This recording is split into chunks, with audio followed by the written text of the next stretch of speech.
हनुमान तुम भाई भरत के बराबर प्रिय हो, लक्ष्मण से दुगुना प्रिय हो, लेकिन भरत के बराबर प्रिय हो।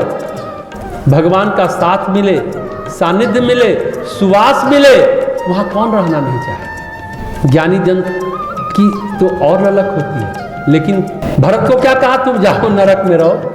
अरे उसे स्वर्ग में रूपांतरित करो, नरक को। यातनापूर्ण जीवन जीने के लिए कौन तैयार होता है। अच्छा, हनुमान जी ने ऐसा कौन सा कार्य कर दिया कि लक्ष्मण और भरत से उनकी तुलना की भगवान राम ने। हनुमान जी ने एक महत्वपूर्ण कार्य किया। हनुमान जी लंका गए, भौतिकता जहाँ चरम पर थी, भौतिकता से, लेकिन हनुमान जी का तो परिचय नहीं था। चकाचौंध विलासी जीवन का तो परिचय भी हनुमान जी को नहीं था। ऐसी जगह जहाँ ज्ञान की बात करे तो लोग आपका पूज जला देंगे, लंका तो वही था। अच्छी बात करो, ज्ञान की बात करो तो पूज जला देंगे। जहाँ तुच्छ राक्षस रुद्रदेव हनुमान को बांधने की कोशिश करे, जहाँ अयोध्या में अपमान सहा भरत ने और लंका में अपमान सहा हनुमान जी ने। आपको पता ही है, सब लोगों ने कहा कि भरत नहीं होता तो राम वनवास नहीं जाते। सारे अयोध्यावासी ने कैकेयी पर तो कलंक लगाया ही, भरत पर भी लगाया। बड़े मर्माहत थे। अपने कुलगुरु वशिष्ठ को कहा कि अगर ये साबित हो जाए कि मेरे कारण भैया वन को गए तो दुनिया का समस्त पाप मेरे को लगे, यहां तक कि सूर्योदय के समय न जगने वाला पाप भी मेरे को लगे। गोस्वामी जी ये कहना चाहते हैं कि जो सूर्योदय के समय सोता है वो पाप बटोरता है। ये भी गहरी बात है समझने की। सूर्योदय के समय आप सोएंगे तो आपका भाग्योदय नहीं होगा, भाग्य भी सो जाएगा। रोगी व्यक्ति को भी सूर्योदय और सूर्यास्त के समय जगा दिया जाता है। उस समय प्राण ऊर्जा की विशेष हलचल वातावरण में रहती है। उसका अवगाहन करेंगे तो आपका जीवन भी प्राणवान होगा। जितने सारे पाप है मुझे लगे, जिस तरह हनुमान जी का अपमान लंका में हुआ, अयोध्या में भरत का अपमान हुआ, दोनों बराबर है।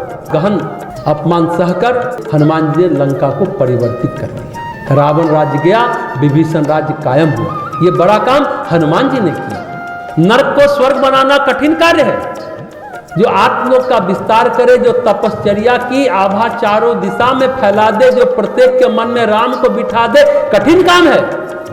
राम की स्थापना जन जन में, मन मन में कर दे, ये भरत का प्रताप है। हनुमान जी और भरत जी बड़े हैं।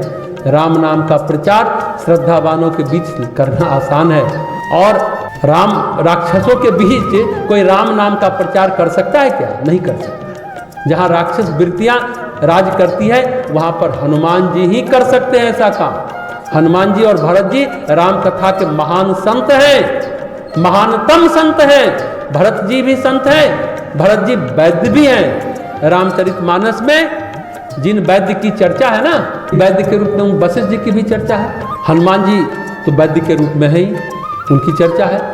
कौन वैद्य है ये सब? भवरोग वैद्य, संसार रूपी रोग के वैद्य। संसार भी अपने आप में एक रोग है, बीमारी है, उसके वैद्य हैं। जो कह सकते हैं मोह रूपी रोग के वैद्य, लोभ रूपी रोग के वैद्य। सुग्रीव को राम भक्त बनाना आसान काम नहीं था।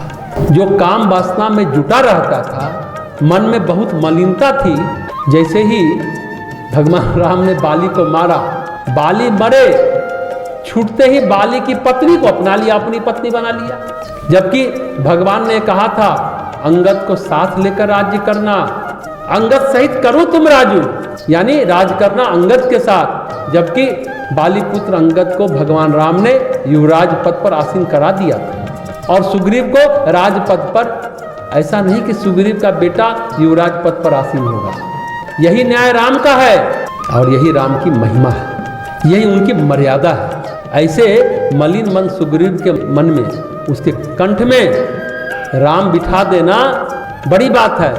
अयोध्या वासियों को तो चलिए राम के प्रति श्रद्धा थी, उनका मन निश्चित रूप से शुद्ध था, लेकिन जो भीषण भयानक अंधकार छाया था, काल का अंधकार छाया था अयोध्या पर, वाल्मीकि रामायण में इसकी चर्चा ज्यादा है, विस्तृत चर्चा है। कि जब राजा की कुंडली में राहु मंगल विपरीत हो जाए तो कहते हैं राजा और राज्य का नाश हो जाता है। ये वाल्मीकि रामायण में विस्तृत चर्चा है।